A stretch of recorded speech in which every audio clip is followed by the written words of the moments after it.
সফরকারী দলটা শুরুতে যতটা বড় ছিল তার থেকে অনেকটাই কম মানুষ নিয়ে ধীরে ধীরে জঙ্গলের পথ ধরে এগিয়ে চলেছিল।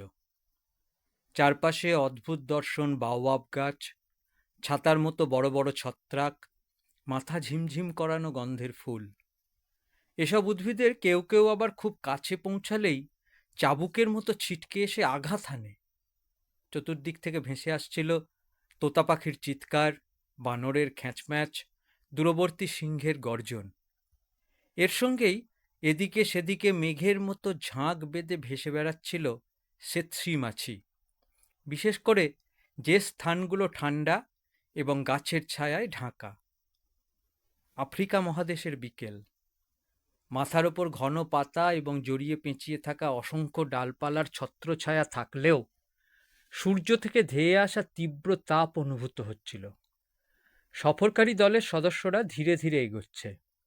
একেবারে সামনে আছে ঘামে চকচক করতে থাকা কালো চামড়ার একদল বুসঙ্গ। ওদের হাতে স্থানীয় রামদা বা ম্যাসেট, দূরে শরীরের পেশি নেচে চলেছে চলার সঙ্গে তাল মিলিয়ে। লম্বা দলটার পিছনে থাকা ইউরোপিয়ানরা এগোচ্ছে মন্থর গতিতে। এখনো অবধি ওদের মধ্যে কেউ ম্যালেরিয়ার কবলে পড়েনি। মিস্টার আর মিসেস পেরিভেলের নিয়মিত ওষুধ খাওয়া এর কারণ। কালেব মুন এখনো নিজের পায়ে খাড়া আছে, তার কারণ সম্ভবত অত্যধিক হুইস্কি পান। শরীরের ভিতর জমা হওয়া সবকিছু ঘামের আকারে ওর শরীর থেকে বের হয়ে যাচ্ছে। এটা বলাই যায়, যে মেজাজে ওরা যাত্রা শুরু করেছিল সেটা ঝাঁজ অনেক কমে গিয়েছে জঙ্গলের এলাকায় প্রবেশ করার পর। দলটা যখন রাতের বিশ্রাম নেয়ার জন্য তাদের চলা থামালো, তখন মিস্টার পেরিভেল বলেই ফেললেন, মুনের চড়া মেজাজের কারণেই বর্তমানে দলের লোকসংখ্যা কমে যাচ্ছে। নিজের তাঁবুর সামনে ক্যাম্প টুলে বসে কালেব মুন সেই কথা শুনতে শুনতে নিজের পোশাকের গায়ে বিশেষ এক ধরনের পোকার ডিম খোঁজায় মনোযোগ দিয়েছিল। যদি কোনো কারণে ডিম ফেটে ওই পোকা মানুষের শরীরে প্রবেশ করে, তাহলে সেই মানুষটা পাগল অবধি হয়ে যেতে পারেই বলে শোনা যায়। পানের মাত্রা একটু কমালে আপনারই লাভ হবে মিস্টার মুন, পেরিভেল বললেন। মুন হাসল। আরে, আপনি ঠিক কি চান বলুন তো? একজন মানুষ এই তপ্ত তাওয়ার ওপর দিয়ে সফর করার সময় ঠিক কি করবে? আপনার অনুমতির অপেক্ষা? মিস্টার মুন, এবার জল খাওয়া যেতে পারে। শুনুন, আমার যখন ইচ্ছে হবে আমি পান করব। বুঝলেন মিস্টার পেরিভেল? যখন খুশি। আমাকে নিয়ন্ত্রণ করার অধিকার আপনার নেই, ভুলে যাবেন না। আমাকে বাদ দিয়ে আপনি এক পাও এগোতে পারবেন না। অতএব মুখে তালা লাগিয়ে নিজের তাঁবুতে ফিরে যান। অভিযানটা আমি পরিচালনা করছি, মিস্টার পেরিভেল জবাব দিলেন। আপনার গরম মেজাজের কারণে এর অর্ধেক লোক পালিয়েছে। সবাই আপনাকে ভয় পায়। একটুতেই ক্ষুব্ধ হচ্ছে ওরাও। ওরাও কিন্তু আমাদের মতোই মানুষ। ওদের বাদ দিয়ে আমরা কিছুই করতে পারবো না। আকাডায় পৌঁছানোর পর সবাইকেই আমাদের দরকার। মুন তার পোশাকটা ভালো করে দেখতে দেখতে বলল, আমি এই ধরনের লোকদের গোটা জীবন ধরে দেখছি মিস্টার পেরিভেল। ওদের ভয় দেখানো ছাড়া ভালো কাজ পাওয়া যায় না। আমি জানি আমি ঠিক কি করছি। ক্ষিপ্ত স্বরে মিস্টার পেরিভেল চেঁচিয়ে বললেন, আর যদি লোক কমে যায় তাহলে কিন্তু আমাদের এখান থেকে ফিরে যেতে হবে। অতএব নিজের মেজাজের দিকে একটু নজর রাখুন মিস্টার মুন। ব্যাস, আর কিছু বলতে চাই না। মিস্টার পেরিভেল রাগে গজগজ করতে করতে নিজের তাঁবুতে ফিরে যাওয়ার জন্য আগুনের আলোয় আলোকিত ফাঁকা জায়গাটা পার হয়ে গেলেন। তাঁবুর ভিতরে রিটা এরকম পরিবেশে তার ভেজা চুলের যতটা যত্ন নেওয়া সম্ভব সেটাই করছিলেন। স্বামী প্রবেশ করতেই সেদিকে তাকালেন। তুমি তাহলে ওকে সতর্ক করে এলে? জিজ্ঞেস করলেন। হ্যাঁ, আমার সন্দেহ আছে তাতে কাজ কিছু হবে কিনা সে বিষয়ে। আমার এটাও মনে হয় ওই কালো মানুষগুলোর মতো তুমিও ওই লোকটাকে ভয় পাও। জঙ্গলের জগতে একজন ভয়ার্ত মানুষ কারো কাজে লাগে না। মিস্টার পেরিভেল গম্ভীর মুখে স্ত্রীর দিকে তাকালেন। লণ্ঠনের আলোয় ভাঁজ করা আয়নায় স্বামীর মুখটা দেখছিলেন মিসেস পেরিভেল। দেখো হ্যারি, এ ব্যাপারটা অস্বীকার করার কোনো দরকার নেই। রিটা বললেন, তোমার অনেক অর্থ আছে, কিন্তু সাহস আছে খুব কম। তুমি এই অভিযানেই এসেছো শুধুমাত্র একটা ভরসায়। তোমার মনে হয়েছে বেশি সংখ্যায় মানুষ থাকা মানেই নিরাপত্তা। সত্যিই হয়তো সেটা ছিল, যতক্ষণ না দল থেকে এতগুলো মানুষ পালিয়ে যায়। এই মুহূর্তে বোধহয় আমাদের সঙ্গে খুব বেশি হলে 20 জন আছে। যদি ওরাও চলে যায়, ওদের যেতে দেয়া যাবে না, মিস্টার পেরিভেল কথার মাঝে বলে উঠলেন, কণ্ঠস্বরে উৎকণ্ঠার ছাপ। যদি আমাদের একা ফিরে যেতে হয়, কিন্তু আমরা তো সেটাও পারবো না। রিটা চুলের যত্ন সেরে ফিরে তাকালেন। তার ধূসর চোখে অন্যরকম একটা ছায়া। বিয়ের আগে যদি জানতে পারতাম তুমি এতটা দুর্বল মনের মানুষ। একটা দীর্ঘ নিঃশ্বাস ফেললেন। দুর্ভাগ্যবশত তখন আমার নজর ছিল তোমার সম্পত্তির দিকে। সেদিক থেকে বলতেই হয়, সমস্ত খারাপ স্বভাব সত্ত্বেও মিস্টার মুন কিন্তু শক্তপোক্ত মানসিকতার মানুষ।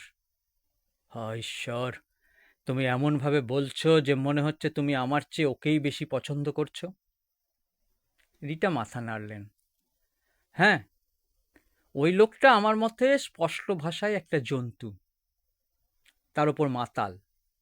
কিন্তু ভয় কাতুরে হওয়ার চেয়ে সেটা অনেক ভালো। আর তোমার মধ্যে ঠিক এই একটা ব্যাপারই আছে হ্যারি, যা আমি সহ্য করতে পারি না। মিস্টার পেরিভেল চুপ করে রইলেন। উনি জানতেন রিটা ঠিকই বলছে। তার এই স্বভাবের কারণ তার ধনী পিতামাতা।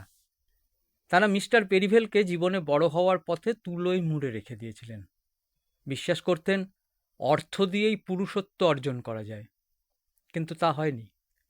এই প্রথমবার মিস্টার পেরিভেল এরকম ভয়ঙ্কর জঙ্গল অভিযানে এসেছেন। এর চাপ তার স্নায়ুকে ছিন্ন ভিন্ন করে দিয়েছে, কমিয়ে দিয়েছে ধৈর্য। হঠাৎ তাঁবুর বাইরে থেকে ভেসে আসা একটা বিকট চিৎকারে রিটা কেঁপে উঠলেন। মিস্টার পেরিভেলের মুখে ফুটে উঠল বিস্ময়। রিটা দ্রুত উঠে গেলেন তাঁবুতে প্রবেশের ফাঁকটার কাছে। ঝোলানো পর্দা সরিয়ে উঁকি মারলেন। শুনতে পেলেন কালেব মুনের মদের নেশায় চিৎকার করতে থাকা বিকৃত কণ্ঠস্বর। আরে এই হতচ্ছাড়া উকুনের বাচ্চা, আগুন নিভে যাচ্ছে কেন, তার জবাব দে। এরপরেই শোনা গেল চাবুক চালানোর গা শিউরানো শব্দ এবং আর্তচিৎকার। না, আমি ঘুমিয়ে পড়েছিলাম, আমি। কিন্তু আবার একটা চাবুকের আছড়ে পড়ার শব্দ বাক্যটা শেষ করতে দিল না। ঘুমিয়ে পড়েছিলি কুত্তার বাচ্চা, মদে উত্তেজিত মন চিৎকার করে উঠল। জানিস না আগুন নিভে গেলে আমাদের ওপর জঙ্গলের হিংস্র জন্তুদের আক্রমণের ঝুঁকি বেড়ে যায়? ঘুমাচ্ছিলি, এবার দেখ ঘুম কাকে বলে। চাবুকটা বারবার ওঠানামা করতে লাগলো। স্বল্প আলোয় রিটা দেখতে পেলেন মুনের সামনে জমিতে পড়ে আছাড়া পিছাড়ি খাচ্ছে একটা কালো দেহ। একই সঙ্গে দেখতে পেলেন সাদা চামড়ার মালিকের রাগের হাত থেকে বাঁচতে আশেপাশে থাকা বাকি কালো মানুষগুলো ছায়ার মতো জঙ্গলের দিকে দৌড়ে পালাচ্ছে। রিটা অসহায়ের মতন ওদের দেখছিলেন। ওরা যে ভাষায় কথা বলে তা ওর জানা নেই, ফলে ডাকতেও পারছিলেন না। মিস্টার মুন, ক্রুদ্ধ চিৎকার করে এগিয়ে গেলেন। থামুন, শুনতে পাচ্ছেন? থামুন। উত্তেজিত মুন এটাকে পাত্তাই দিল না। রিটা এগিয়ে গেলেন এবং চেপে ধরলেন মুনের বাহু। কয়েক মুহূর্তের জন্য থমকে গেল মন, তারপর জোরালো একটা ঝটকা মেরে রিটাকে ছিটকে ফেলে দিল। ঝোপের ওপর লুটিয়ে পড়লেন মিসেস পেরিভেল। কাঁধের কাছটা যন্ত্রণায় দপদপ করে উঠল। এই সময়টুকু যথেষ্ট ছিল মার খেতে থাকা কালো মানুষটার পালানোর জন্য, কিন্তু সেরম চেষ্টা করতেই মুনের হাতের হিংস্র চাবুক ওকে আবার হাঁটু গেড়ে বসতে বাধ্য করল। দয়া ভিক্ষা করেও কোনো লাভ হলো না। চাবুকের ছোবল পড়তেই থাকলো বেচারার নগ্ন পিঠে। বারবার তীব্র আঘাতে কুঁকড়ে যেতে থাকলো বেচারা মালবাহকের দেহটা। পরের বার আগুন যেন কোনো মতেই না নেভে, মুন চিৎকার করে উঠল। নিজের তাঁবু থেকে মিস্টার পেরিভেল সবই দেখছিলেন। হঠাৎ .38টা বের করে লক্ষ্য স্থির করলেন।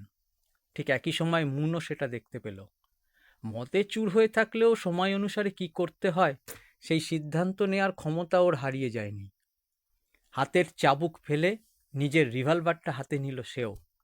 আগুনের ঝলক ছুটে গেল অন্ধকারের ভিতর দিয়ে। মিস্টার পেরিভেল চিৎকার করে উঠলেন। হাত থেকে পড়ে গেল আগ্নেয়াস্ত্র। চেপে ধরলেন নিজের পা। বিকৃত মুখে পড়েই থেকে গেলেন। হ্যারি! ঝট করে উঠে দাঁড়িয়ে রিটা উৎকণ্ঠ মেশানো চিৎকার করে উঠলেন, হ্যারি!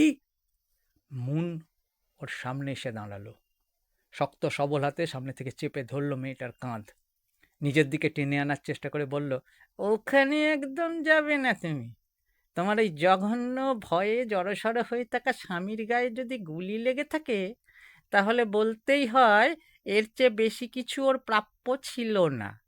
আমিও এরকম কিছুর জন্য অপেক্ষা করছিলাম, যাতে ওকে গুলি করা যায়। আপাতত তুমি আর আমি বাকি সফর চালিয়ে। কথা শেষ করার আগে মুনকে জোরে লাথি মেরে রিটা বলে উঠলেন, আমাকে যেতে দাও। সূচালো বুটের আঘাতটা বেশ জোরে লাগলেও মুন মেয়েটাকে ছাড়ল না।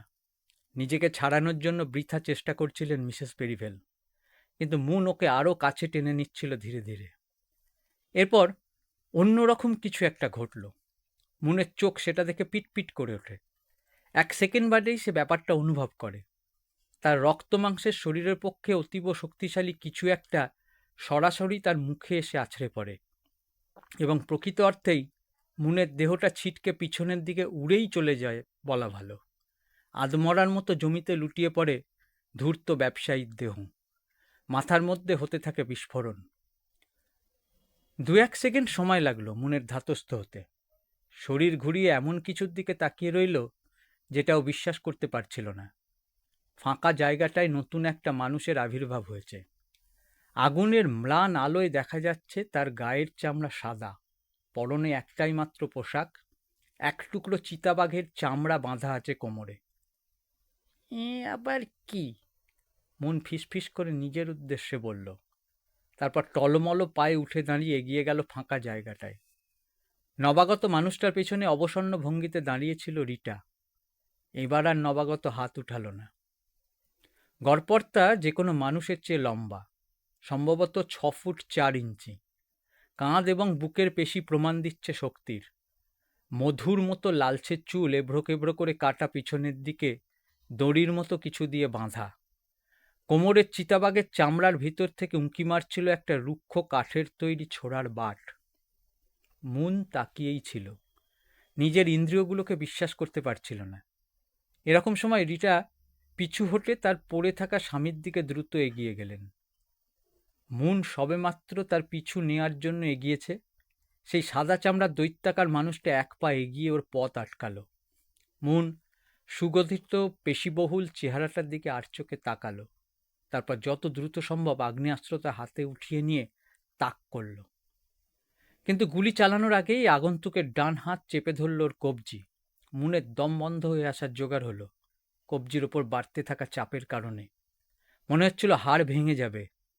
চোখের পলক ফেলার আগে ভারী চেহারার অধিকারী মুনের শরীরটা উঠে গেল শূন্যে, এবং অস্বাভাবিক মাত্রার একটা বর্বরচিত শক্তি ওকে ছুঁড়ে দিল সামনের দিকে। কিছুটা দূরে থাকা একটা বাওয়াব গাছের গুঁড়িতে আছড়ে পড়ল মুন। অর্ধেক চেতনা হারিয়ে গেল ওর শরীর থেকে। আগ্নেয়াস্ত্রটা আগেই পড়ে গিয়েছিল হাত থেকে। অতএব আপাতত ওর যা করার ক্ষমতা ছিল সেটাই করতে শুরু করলো। হামাগুড়ি দিয়ে ঢুকে পড়ল জঙ্গলের ভিতর। বুঝতে পারছিল না ঠিক কি ঘটছে। সাদা চামড়ার মানুষটা এবার রিটার দিকে ঘুরে তাকালো। মিসেস পেরিভেল তার আহত স্বামীকে তাঁবুর ভেতর টেনে নিয়ে যাওয়ার প্রাণপণ চেষ্টা করছিলেন। আগন্তুক প্রায় খেলার ছলেই আহত মিস্টার পেরিভেলকে কাঁধে তুলে ভিতরে বিছানায় শুইয়ে দিল। রিটা এতটাই ব্যস্ত হয়ে পড়লেন আহত স্বামীর শুশ্রূষায় যে আগন্তুকের দিকে নজর দেওয়ার কথা মনেই রইল না। মানুষটা 2 হাত বুকের কাছে জড়ো করে তাকিয়েছিল ওদের দিকে। হতচ্ছাড়া, আমার আমার পায়ে গুলি করেছে, মিস্টার পেরিভেল হাঁপাতে থাকা স্বরে বললেন। বুলেটটা ভেতরেই আছে কিনা জানি না, দেখো তো। দাঁতে দাঁত চিপে বিছানায় শরীর এলিয়ে দিলেন মিস্টার পেরিভেল। রিটা অসহায়ের মতন তাকিয়ে রইলেন। শারীরবিদ্যা বা প্রাথমিক চিকিৎসা বিষয়ে তার ধারণা মোটামুটি আছে। এরকম একটা মুহূর্তে উনি সম্ভবত বুঝতে পারলেন আগন্তুক তার দিকে তাকিয়ে আছে। 1 সেকেন্ডের জন্য সারা শরীর কেঁপে উঠল। তারপরেই আবার মনোযোগ দিলেন আহত স্বামীর দিকে। বলছিলাম কি, আপনি কিছু করতে পারবেন? জানতে চাইলেন। ওর পায়ে গুলি লেগেছে, একবার দেখুন না। আঙুল তুলে পেরিভেলের রক্তে ভেজা ট্রাউজারের দিকে ইশারাটাই যথেষ্ট ছিল দৈত্যাকার মানুষটার জন্য। ক্যাম্প খাটের কাছে গিয়ে হাঁটু গেড়ে বসে সবার আগে অবলীলায় মিস্টার পেরিভেলের ট্রাউজারের ওপরের অংশটা ছিঁড়ে দিল মানুষটা। ভালো করে দেখল পাটাকে। ছেঁড়া কাপড়ের টুকরোটা দিয়ে মুছে দিল রক্ত। যতটা না ঘটেছে তার থেকে বিশ্রী দেখাচ্ছিল ক্ষতস্থানটা। গুলি কাপ মাসলের ভিতরে ঢুকে গিয়েছিল, তবে হাড়ের কোনো ক্ষতি হয়নি। বুলেট পাশ ঘেঁষে বেরিয়ে গিয়েছে। ক্ষতস্থানটা দেখার পর রিটা ঘুরে গিয়ে জল গরম করার জন্য ব্যবস্থা করলেন। তারপর সেই জলে ক্ষতস্থান ধুয়ে প্রয়োজন মতো ওষুধ লাগিয়ে ব্যান্ডেজ করে দিলেন। মিস্টার পেরিভেল কৃতজ্ঞতার ভঙ্গিতে সামান্য মাথা নাড়লেন। যন্ত্রণা যদিও ভালোই হচ্ছিল। থ্যাঙ্কস, রিটা, বললেন। তারপর ফিরে তাকালেন সাদা চামড়ার আগন্তুকের দিকে। এবং আপনাকেও ধন্যবাদ। আচ্ছা, আপনি কে বলুন তো, সাদা চামড়ার মানুষ? রিটাও এবার আগন্তুককে ভালো করে দেখল। দৃঢ় পেশি, নীল চোখ, সুঠাম থুতনি, সোনালি চুল বাঁধা আছে পিছনের দিকে। প্রশংসার সুরে রিটা বিড়বিড় করে উঠলেন, চেহারাটা কিন্তু দারুণ। আগন্তুক কোনো কথা না বলে ঘুরে ওখান থেকে চলে যেতে উদ্যত হলো। রিটা চকিতে ওর হাত চেপে ধরলেন। দয়া করে এখনই যাবেন না, আমরা আপনার ব্যাপারে জানতে চাই। তাছাড়া মুন ফিরে আসতে পারে। যদি তাই হয় তাহলে আমি একা ওকে আটকাতে পারবো না। আমাকে তো এই মানুষটার দেখাশোনা করতে হবে। কিছুটা সময় তো লাগবে ও ঠিক হয়ে উঠতে। দৈত্যাকার মানুষটা অবাক চোখে তাকিয়েছিল, নিশ্চিত কথাগুলো বোঝার চেষ্টা করছিল। রিটা একটা দীর্ঘ নিঃশ্বাস ফেললেন, যদিও সেই পেশিবহুল হাতটা ছাড়লেন না। রিটা, নিজেকে দেখিয়ে বললেন মিসেস পেরিভেল। তারপর মিস্টার পেরিভেলকে দেখিয়ে বললেন, হ্যারি। আর আপনার নাম? মানুষটার বিশাল বক্ষদেশ স্পর্শ করে জানতে চাইলেন। রিটা, হ্যারি, আগন্তুক ধীরে ধীরে বলল স্বাভাবিক কণ্ঠস্বরে। তারপর বলল, আঞ্জানি। নিজেকে দেখালো। আঞ্জানি? রিটার চোখে জিজ্ঞাসা। কিছু স্থানীয় ভাষায় এর অর্থ সাদা চামড়ার দেবতা, মিস্টার পেরিভেল বিছানা থেকে জানালেন। ওকে যেতে দিও না রিটা। এই জঙ্গলের ভিতর ওর মতো মানুষ, ব্যাপারটা বেশ অদ্ভুত। রিটা আগন্তুকের হাত আরো শক্ত করে চেপে ধরলেন। দৈত্যাকার মানুষটা কিছু একটা বুঝে আবার ঘুরে গেল এবং এরপর কি হয় সেটা দেখার জন্য অপেক্ষা করতে থাকলো। ওকে ইংরাজি শেখাতে হবে, মিস্টার পেরিভেল বললেন। নিশ্চিতভাবেই এই দুর্গম জঙ্গলের সঙ্গে ওর কোনো সম্পর্ক নেই। ও এখানে কেন, এর উত্তর আমাদের খুঁজতে হবে। যাই হোক, ওকে যেতে দিও না রিটা। আমাদের নিজেদের জন্যই ওকে খুব দরকার। রিটা কিছুই বললেন না। বুঝতে অসুবিধা হচ্ছিল না। আপাতত তার আহত স্বামীর মনে জমে থাকা পুরনো দুর্বলতার সঙ্গে নতুন করে আরও কিছু কাপুরুষতা জুড়ে গেল। আঞ্জানি যদি মিস্টার পেরিভেলের পাশে থাকে তাহলে কোনো কিছু নিয়ে মানুষটা আর দুবার ভাববে না, কারণ সব বিপদের মোকাবিলা করবে এই রহস্যময় দৈত্যাকার সাদা চামড়ার মানুষটা।